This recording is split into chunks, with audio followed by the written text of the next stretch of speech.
Olá, tudo bem com você? Nós hoje temos um assunto bastante difícil. Coincidentemente, talvez não seja coincidência, no dia que eu estou falando aqui é uma sexta-feira que nós comemoramos a chamada Sexta-feira Santa aqui no Brasil. E nós falaremos sobre o sacrifício de Cristo. E eu quero ler com vocês algumas passagens da Bíblia e depois fazer uma explicação bem até complicada.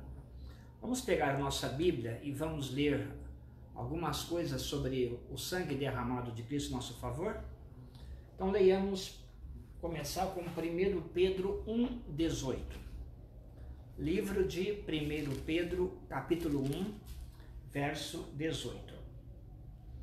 Diz assim: sabendo que não foi mediante coisas corruptíveis, como prata ou ouro, que fostes resgatados do vosso fútil procedimento que vossos pais vos legaram, mas pelo precioso sangue como de cordeiro, sem defeito e sem mácula, o sangue de Cristo,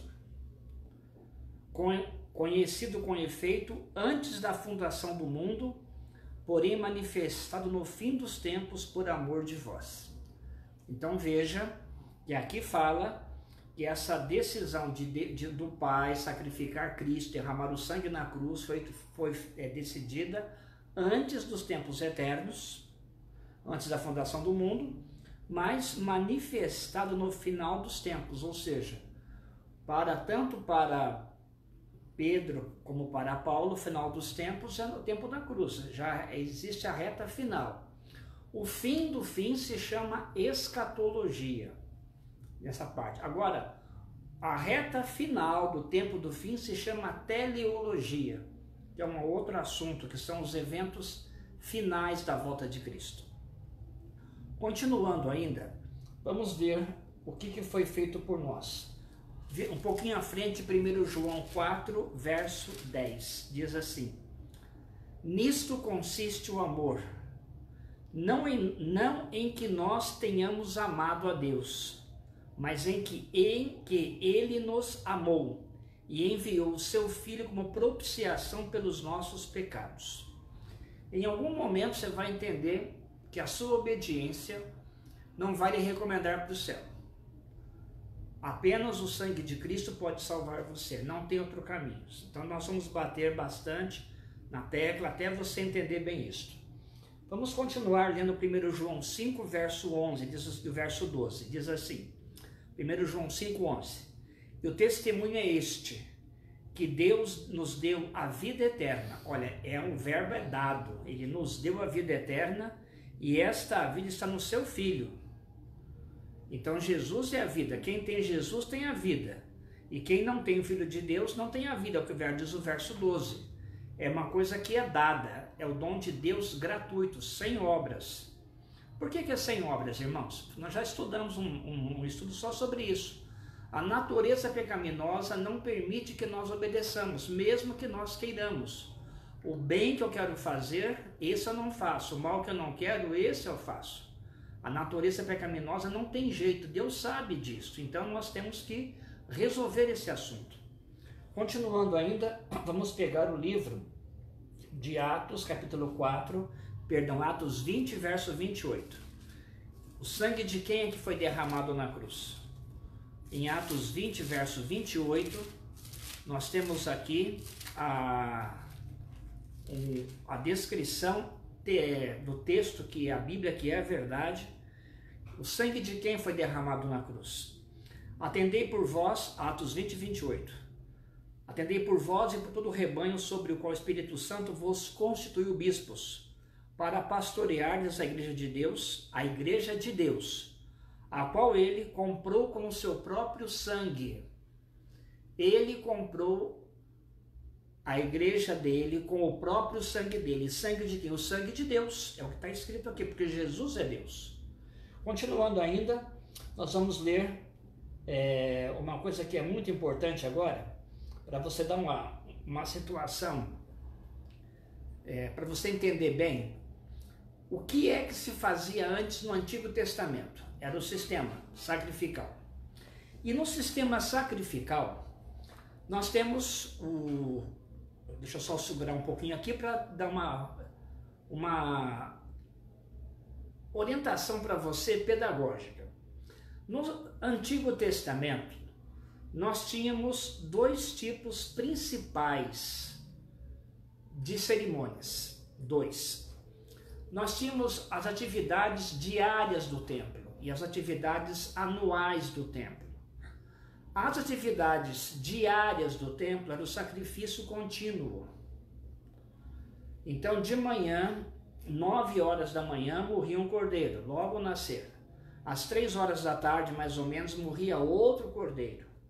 Esse cordeiro simbolizava Cristo, o sacrifício contínuo. Mas todos os animais simbolizavam Cristo. Mas nós já estudamos que o sangue de animais não remove pecados, não remove. Então agora, eu quero lembrar com você, Levítico, aquela parte que nós estudamos lá, que é bem interessante, Levítico 6, 1 a 7, do exemplo que eu dei na aula de ontem, onde o homem ele peca contra o próximo, tem que restituir 20% a mais, mas não adianta ele pedir perdão para Deus. O perdão só pode ser pedido se tivermos alguém que está morrendo no lugar dele. E nesse caso ele levava um carneiro. E esse carneiro tinha que se ter o que? O sangue derramado. Alguém tinha que morrer. Ou morria o pecador ou morria o carneiro. No seu caso, ou morre você, ou morre Cristo em seu lugar. E nesse caso ele já morreu no seu lugar. Mas se você não tiver fé nisto, não acreditar nisto, essa morte não lhe é comunicada. Só aquele que crer nisso e for batizado é que será salvo. Então veja, havia 3 tipos então de sacrifícios no santuário diários, no caso, e também anuais. O sacrifício contínuo que era todo dia. Os especiais, os gerais, que eram esses que eu falei, por exemplo, nesse caso de Levítico 6. E tinha o dia de expiação, que era o bode expiatório que derramava o sangue. Nesse dia, no juízo final, que é o dia, veja bem, o dia de expiação simboliza o juízo final, porque nesse dia, na nuvem de incenso que estava dentro da parte santa do Santíssimo lá, Santo dos Santos, Deus aparecia na nuvem. E aí o que se fazia? Arão tirava as vestes sacerdotais e deixava lá, e ele saía sem as vestes sacerdotais. Por que ele fazia isto? Ele fazia isto para você entender que existe um limite do tempo da graça, e que esse bode expiatório está pagando de forma definitiva, porque o tempo da graça acabou. Só que Cristo não pode tornar-se o culpado das coisas. Ele pagou a culpa, mas ele não é culpado. Então, de uma forma simbólica, o que acontecia lá, o que todo mundo já sabe. O verdadeiro autor do pecado é o autor do pecado, que é Satanás. Então, nesse processo do Antigo Testamento, nós vamos ver que é uma simbologia da realidade futura. Então veja, quem é que entra no sangue para te salvar? Nós estudamos em Hebreus 9:12 que ele entra com o seu sangue, e no seu sangue, com o seu sangue, na parte santa do Santíssimo, frente ao Pai, ele ministra por você e ele aplica os méritos da morte dele na sua vida. E ele salva você plenamente, totalmente, eternamente. É a garantia dele, ele prometeu e ele não mente. Ele jurou, Deus não tem que jurar, mas ele jurou para deixar claro para você que ele vai te salvar pelo seu sangue derramado. Então agora, vou falar um pouquinho sobre, na parte prática, o que é que aquele cara na Mateus 22, que você conhece a parábola das bodas, que tinha um sujeito que era uma festa que o rei deu, e só podia entrar na festa, só podia entrar na festa a pessoa que tivesse a roupa que o rei dava. E nós sabemos que no caso, esse rei é o pai, o príncipe é Jesus, o filho é Jesus, e a roupa é a justiça de Cristo. Mas um homem bom, que se achava bom, entrou lá naquela festa, e na antessala da festa o rei foi verificar quem que estava trajado com a roupa que o rei deu, que só podia entrar através do sangue. E lá estava um homem com a roupa dele. E ele perguntou: como é que você entrou aqui? E Deus disse o seguinte: agora pega, amarra pés e mãos, joga fora no fogo, lá haverá o que? Dor e ranger de dentes, morte. A nossa obediência não nos salva. A nossa obediência, ela é apenas trapos de imundície. Só é válido aquilo que eu faço por amor a Deus e por gratidão, por obediência, por amor, pelo Espírito. Uma coisa que é importante, o culto de Deus nunca mudou. As pessoas acham que o culto mudou. Em cada século é um tipo de adoração. Está errado isso. Lá antes do pecado, antes da eternidade, a estrutura do culto já foi realizada, decidida. É salvo pela graça, em Cristo, pela fé, sem obras. É assim que foi definidas as coisas. No dia do pecado de Adão, o culto começou. 2 cordeiros, Adão matou o dele, Eva matou o dela, fizeram as vestes. Ou seja, Deus só aceita o cordeiro. Adão e Eva não morreram naquele dia porque havia um plano de salvação feito antes da eternidade. Logo seus filhos, Caim e Abel, foram fazer o mesmo culto. E no altar, um colocou as obras, o outro colocou o cordeiro. Deus aceitou o cordeiro.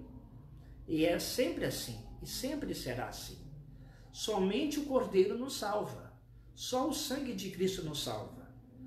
Então, por que tem uma lei, né? A gente sempre fica com essa situação. Então aí, vamos falar de novo, né? Em Efésios 2,15, nós estudamos já que Cristo aboliu na sua carne a lei dos mandamentos. O que ele quer dizer com isso, gente? Era necessário que se explicasse para o mundo que Deus tem uma lei e quem transgride essa lei é réu de morte e não tem perdão. Ele deixa claro que todos pecaram e todos carecem da glória de Deus. Não há um justo, nenhum sequer. Então todo mundo está o quê? Perdido, sem nenhuma esperança no juízo. Então agora entra em ação, claro, lá antes da fundação do mundo já entrou todo esse plano da salvação, que o Cordeiro, lá no Antigo Testamento, tirava qualquer pecado da pessoa e salvava tudo que a pessoa fez de errado.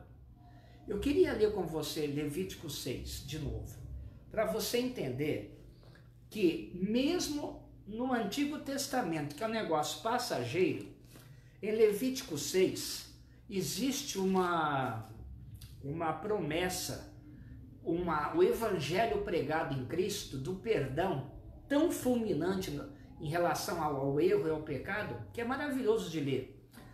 Em Levítico 6, 7 diz assim: o sacerdote fará expiação por ela diante do Senhor, pela pessoa, e será perdoada de todas as coisas que fez, tornando-se por isso culpado. Ou seja, ela fez um monte de coisa errada, um monte de coisa que não devia fazer, cometeu um monte de pecados, defeitos, falhas, negligências, irresponsabilidades, tudo. E ela assim tornou-se culpada de tudo. Pelo sangue do carneiro, Deus perdoava tudo. É assim que ele está dizendo. A lei está tornando essa pessoa culpada. A lei está decretando a morte dela, a lei dos 10 mandamentos do Monte Sinai. Mas o sangue de Cristo, simbolizado no carneiro, está perdoando e tirando o pecado da pessoa. Então, aquele sistema do Antigo Testamento acabou, irmãos. Só ficou claro que diante do Monte Sinai, perante a lei, está todo mundo perdido. Então agora Deus fez o quê? Colocou um fim nesse testamento. como meio de salvação, ele foi anulado e foi definido.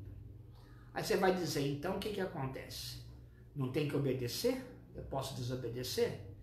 Irmãos, no Novo Testamento, no livro de Gálatas, o que está sendo discutido ali é o seguinte: quem salva é a fé ou é a minha obediência? Em nenhum momento, nem o judeu apostatado que queria destruir o trabalho de Paulo, em nenhum momento ele está dizendo que pode desobedecer, nem a Bíblia. O que Paulo está dizendo é assim: as suas boas obras não te salvam, o que te salva é Cristo. E se tem alguma coisa boa em você, Isaías 26:12 fala que foi Deus que fez. Colossenses 2:13 diz que Deus é que pôs em você o querer e efetuar. Filipenses 1:6 diz que aquele que em vós começou boa obra, que te chamou um dia no batismo, ele mesmo garantiu que iria o quê? Te aperfeiçoar até o dia da volta de Cristo. É a responsabilidade do Espírito Santo fazer você uma pessoa boa e pura, desde que você faça a sua parte. Qual é a sua parte, na verdade? Não é obedecer, não. A sua parte é manter comunhão. Vai ter um estudo só para isso, que eu vou deixar claro que você tem que levar cativo o pensamento a Cristo, da hora que você acorda até a hora que você deita. Orar sem cessar, orando todo o tempo no Espírito, cantar um hino sem parar, ter sempre um cântico no coração, buscar primeiro o reino de Deus e a sua justiça. Tudo isso daí tem que ser feito. Mas agora, a gente vai ver o seguinte: o sangue do Cordeiro, ele é extremamente importante para deixar claro para você que Deus vai te salvar pelo sangue de Cristo. O sangue do Cordeiro não faz nada. E ele encerrou o Antigo Testamento com todo mundo pecado, embaixo do pecado. E agora a lei mostra o seu poder. Onde não há lei, não há transgressão. E se há transgressão, tem pecado. Tem pecador hoje, tem muito pecador. Por que tem pecador hoje? Porque a lei condenou todo mundo embaixo do pecado. Na cruz está tudo definido, está todo mundo perdido, isso está encerrado. Agora o Novo Testamento, que não tem obras para salvação, só tem fé. Agora, da condição de perdidos, podemos passar à condição de salvos através do batismo e da crença. Mas agora, vamos dar uma olhadinha no sangue do Salvador, no livro do Apocalipse. Eu quero ler com você o sangue de Jesus no Apocalipse. Porque o Apocalipse é um final feliz para a Igreja de Cristo, onde vai mostrar aqui que Deus nos está salvando pelo sangue derramado. Vamos pegar primeiramente Apocalipse 1, verso 5. Deixa eu ver aqui. Primeiramente, aqui o Apocalipse 1, verso 5 diz assim: e da parte de Jesus Cristo, a fiel testemunha, o primogênito dos mortos e o soberano dos reis da terra, aquele que nos ama e pelo seu sangue nos libertou dos nossos pecados. Quem é que liberta você do pecado? O sangue de Cristo. Apocalipse 5, verso 9. Diz assim: e entoava um novo cântico, dizendo: digno és de tomar o livro e de abrir os selos, porque foste morto e com o teu sangue compraste para Deus os que procedem de toda tribo, língua, povo e nação. Veja que Jesus comprou com o sangue pessoas do mundo inteiro, de todos os tempos. Só chegaram no céu porque Cristo comprou com o sangue dele. Ninguém entrou com obras, ninguém entrou com obediência. Continuando aqui, 7,14 diz assim: respondi-lhe, meu Senhor, tu o sabes. Ele então me disse: são estes os que vêm da grande tribulação, lavaram suas vestiduras e as alvejaram no sangue do Cordeiro. Porque nós estamos sujos, nossas obras são trapos de imundície, diz Isaías 64:6. As nossas vestes, nós somos o quê? Como imundo, como lençol do leproso. Essa é a nossa roupa diante de Deus. Mas o sangue de Cristo nos deixa com a roupa totalmente branca, sem nenhuma mácula. Continuando ainda, Apocalipse 12, verso 11. Diz assim: eles, pois, o venceram, os salvos. Por causa do quem? Por causa do sangue do Cordeiro e por causa da palavra, do testemunho que deram, mesmo em face da morte, não amaram a própria vida. Eles tiveram fé. Mesmo na hora de morrer, de decidir, igual na fornalha ardente, Daniel 3, Sadraque, Mesaque e Abednego. Isso aconteceu com milhões de cristãos. Milhões morreram e milhões serão ressuscitados, esse povo todo. E eles eram pecadores, desobedientes, falhos como eu, como você, mas eles serão salvos pelo sangue do Cordeiro. Apocalipse 22, 14. Diz assim a palavra do Senhor: bem-aventurados aqueles que lavam as suas vestiduras no sangue do Cordeiro, para que lhes assista o direito à árvore da vida e entre na cidade pelas portas. Você quer ser salvo? Só tem um caminho. Eu sou o caminho, a verdade e a vida. O sangue derramado. Só o sangue de Cristo, a morte de Cristo em seu favor é que te salva gratuitamente. O dom de Deus é um dom gratuito. A promessa é gratuita, dada de graça ao pecador. É a vontade de Deus isso. É Ele que quer te salvar. É decisão dele. Você é o perdido, você é o pecador, mas Ele te ama. Ele diz: com amor eterno eu te amei, com benignidade eterna eu te atraí. Ou seja, Ele tem tanto amor, mas gosta tanto de você, que antes de criar você, Ele já tinha morrido por você, no sentido de dar a sua vida. E Deus não mente. Pode se entregar a Ele. E agora eu vou chegar na parte final, para a gente fazer um negócio bem difícil, que eu falei que ia ser. Levítico 23. Vamos pegar Levítico 23, e Levítico 23 vai mostrar para nós aqui hoje as festas, que nós já estudamos algumas, e você vai pegar o seguinte: são 7 festas sábados cerimoniais. Na Bíblia nós temos alguns dias que são guardados. Nós temos primeiramente, antes do pecado, o sábado semanal. Nós temos os sábados anuais. Nós temos as luas novas. E nós temos os dias de festa. Exemplo, dia do Purim. É o dia quando Esther lá, ela livra da forca todos os judeus que estavam na época lá na cidade de Babilônia. Continuando, queridos, vamos fazer uma coisa. Acompanhe aí numa sequência. Primeiro mês, 23 de Levítico, verso 5. No primeiro mês, aos 14 do mês, no crepúsculo da tarde, é a Páscoa do Senhor. Seria a Páscoa que vem antes. A Sexta-feira Santa no Brasil, numa linguagem católica, isso com todo respeito, hoje é Sexta-feira Santa, amanhã é sábado de Aleluia e domingo é a Páscoa. Na Bíblia, a Páscoa é hoje. Amanhã é o verso 6. É aos 15 dias deste mês é a festa dos pães asmos. Amanhã pela Bíblia é sábado é festa dos pães asmos. E domingo, que no católico, nesse calendário, seria a Páscoa, é na verdade a festa das primícias, no verso 11 e 12. Verso 12. E no dia imediato ao sábado, um sábado anual, que é o verso 15, é o dia das primícias. Então Páscoa é ressurreição, quer dizer primícias. Cristo é as primícias dos que dormem. Está em 1 Coríntios 15. Continuando, 50 dias depois da ressurreição, desce o Pentecoste, né? Levítico 23, verso 16.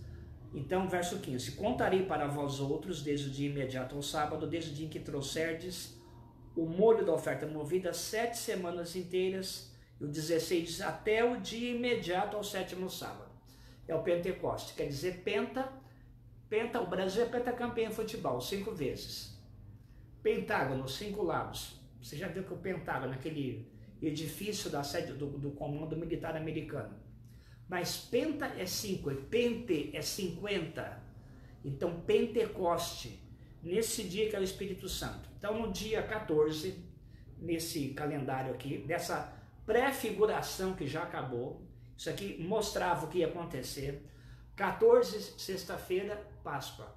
15, pães asmos, sábado. Cristo descansa da sepultura e o fermento é símbolo do pecado. Jesus não tem pecado.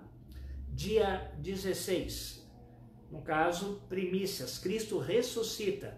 50 dias depois, o que nós vemos? Em Atos 2, desce o Espírito Santo. Nós já estudamos também que da Páscoa até o Monte Sinai também são 50 dias. Por quê? Porque está tudo ligado, irmãos, tudo ligado. Mas agora vamos estudar aqui um pouquinho do verso 24. Agora vem o quinto sábado, a quinta festa. Verso 24, Levítico 23. Fala aos filhos de Israel dizendo, no mês sétimo, agora todas aquelas primeiras festas eram o que? O dia do primeiro mês. O Pentecoste é no meio. E lá no sétimo mês tem as últimas 3. Então veja, no primeiro mês tem 3 festas que iniciam a igreja. No último mês tem 3 festas que vão terminar a história da igreja.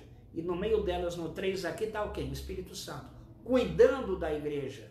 Desde o dia que Cristo, então, sobe ao céu, né? 10 dias depois ele desce, até o dia que ele volte. É a chamada dispensação do Espírito Santo. Mas ele vai ficar para sempre com a gente. Agora o dia da expiação, o dia do sangue do Cordeiro. É o dia, vamos pegar agora aqui o verso 27. Mas aos 10 deste mês sétimo será o dia da expiação. Tereis santa convocação e afligireis a vossa alma. Trareis oferta queimada ao Senhor. Afligir a alma é para orar, pedir perdão, confessar, arrepender e converter. Então, e Cristo é o bode expiatório nesse dia, é o sangue derramado também na cruz. Mas eu quero chegar para você agora no verso 34. Diz assim: fala aos filhos de Israel dizendo, aos 15 dias deste mês sétimo será a festa dos tabernáculos do Senhor por 7 dias. Irmãos, agora começa um negócio bem interessante e bem legal. Então agora, o dia da expiação, que é o juízo final, é quando lá no céu, o santuário se encheu de fumaça, Cristo não vai mais interceder por ninguém, mas todos quantos se entregaram e acreditaram estão salvos. Está liquidada a fatura. Quem está salvo, quem está perdido, está perdido. Mas, agora é o seguinte, o sétimo sábado chegou, sétimo mês, dia 15. Do dia 15 até o dia 21, que eram 7 dias, contagem inclusiva. Então agora começa, sabe o que? Começa o seguinte, o verso exatamente 39, olha só. Porém, aos 15 dias do mês sétimo, quando tiverdes recolhido os produtos da terra, celebrareis a festa do Senhor por 7 dias. Quando tiverdes recolhido o quê? Os produtos da terra. Acabou a colheita. Lembra de um verso, Jeremias 8:20? Passou a cega, findou o verão e nós não estamos salvos. Olha que verso poderoso e perigoso. Acabou, colheu, encerrou. Então agora vamos fazer uma contextualização do sangue de Cristo e da sua simbologia, baseado onde começa Melquisedeque. Nós já estudamos, Melquisedeque oferece o que para Abraão? Pão e vinho. Novo Testamento, pão e vinho. Mateus 26:26, Cristo pega o cálice e diz, este cálice é o cálice da nova aliança, é o meu sangue derramado em favor de muitos. Ou seja, somente só o meu sangue pode salvar você. Esse é o Novo Testamento. Esse, antigamente era um símbolo que ensinava lá no Antigo Testamento, que já acabou.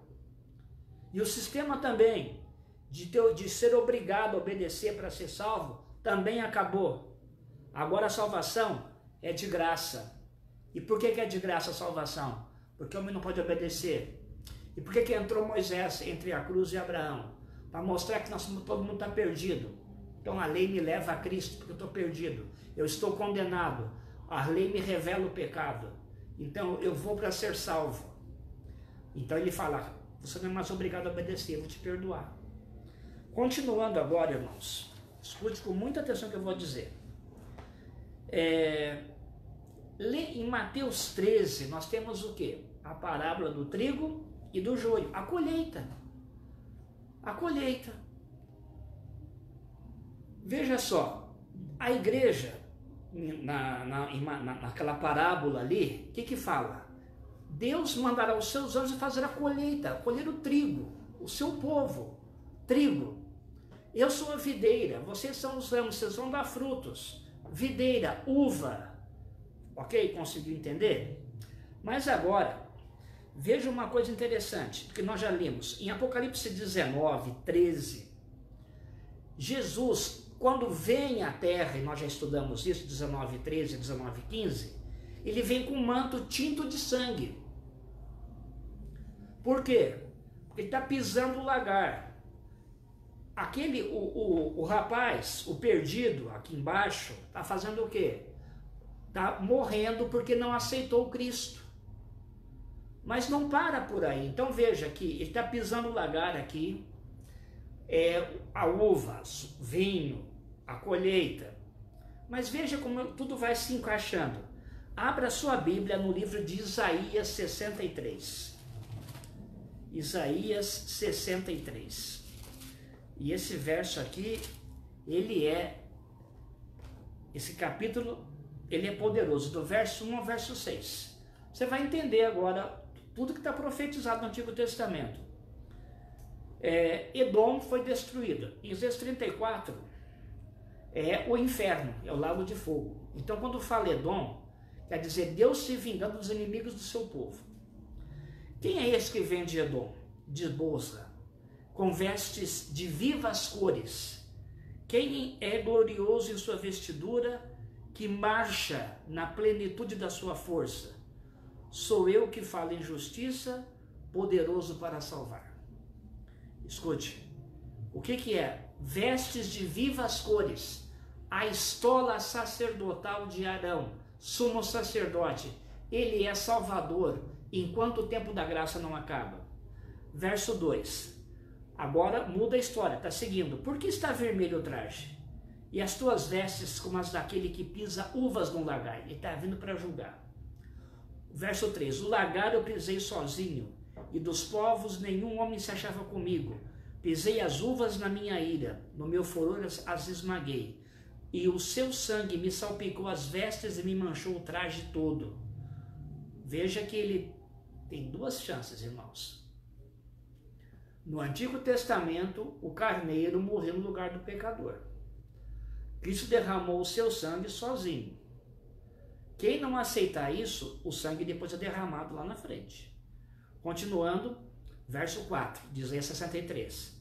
Porque o dia da vingança me estava no coração, e o ano dos meus redimidos é chegado. Olha só, ano dos redimidos, a salvação, ele vem colher o trigo, mas pisar a uva. Verso 5, olhei e não havia quem me ajudasse, e admirei-me de não haver quem me sustivesse, pelo que o meu próprio braço me trouxe a salvação, e no meu furor me susteve. Na minha ira pisei os povos, no meu furor embriaguei-os, derramando por terra o seu sangue.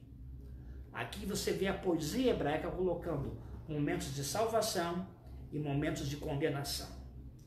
Agora, trema aí que vamos pegar Joel 3. Acha o livro de Daniel. Pega o livro de Daniel, Oséias. Depois de Oséias já é Joel. E nós estamos quase acabando. Joel 3, o verso 13. Olha aqui. Lançai a foice, porque está madura a seara. Parábola do joio, trigo, Cristo voltando, um dos redimidos. Vinde, pisai, porque o lagar está cheio, os perdidos. No mesmo dia que Cristo recolhe sua igreja, ele destrói os ímpios, que foram poderiam ter sido salvos pelo seu sangue, mas não aceitaram o sangue. Vou ler tudo de novo, para você ver, sem interrupção. Lançai a foice, porque está madura a seara. Vinde e pisai, porque o lagar está cheio. Os seus compartimentos transbordam, porquanto a sua malícia é grande. Quem que é malicioso nessa história? Quem é malicioso? Quem que é pecador? Quem que é pervertido? O que está sendo pisado? E quem está sendo redimido, recolhido? O salvo que criou no sangue. Quem que é o malicioso? Colossenses 2. Em Colossenses capítulo 2, e nós já estudamos esse assunto, o último verso, falando sobre que a obediência, aquela pessoa que tenta parecer boa para Deus, porque está obedecendo e não crer unicamente no sangue, o que acontece com ela? Verso 23, do Colossenses 2. Tais coisas com efeito têm aparência de sabedoria, como o culto de si mesmo, e de falsa humildade, e de rigor ascético. Parece santo, cara. O sujeito parece que usa bota de chumbo para não ser arrebatado. Ele é sisudo, ele não conta piada, ele só fala coisa séria, não toca naquilo, não toca imundícia.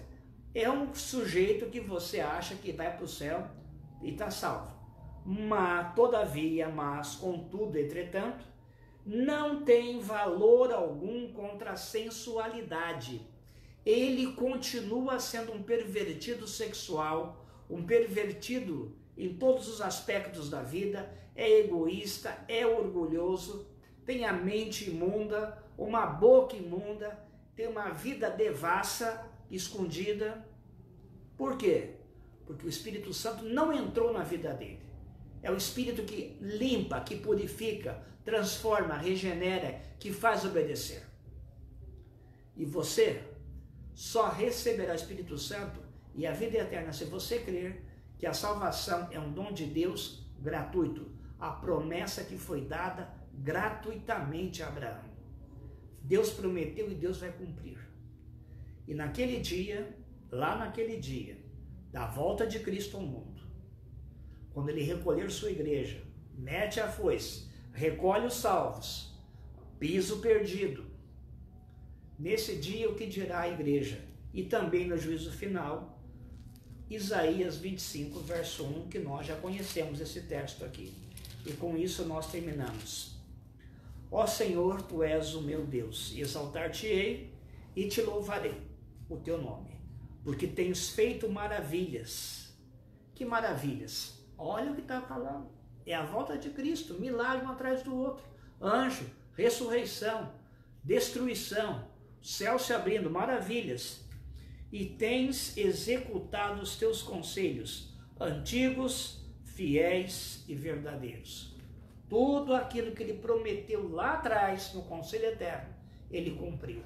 Ele pagou. O sangue de Cristo é suficiente para salvar a mim, a você e o mundo inteiro. Salvou a milhões, mas ainda tem lugar para você. Que Deus te abençoe. Vamos orar? Feche seus olhos se puder.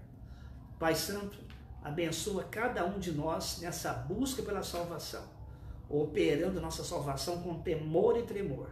E nos ajude, Deus, a entendermos e aceitarmos a verdade de que o sangue derramado em nosso favor é suficiente e que somente Ele poderá nos salvar no dia do juízo. Nós oramos no santo e poderoso nome de nosso Senhor Jesus Cristo. Amém.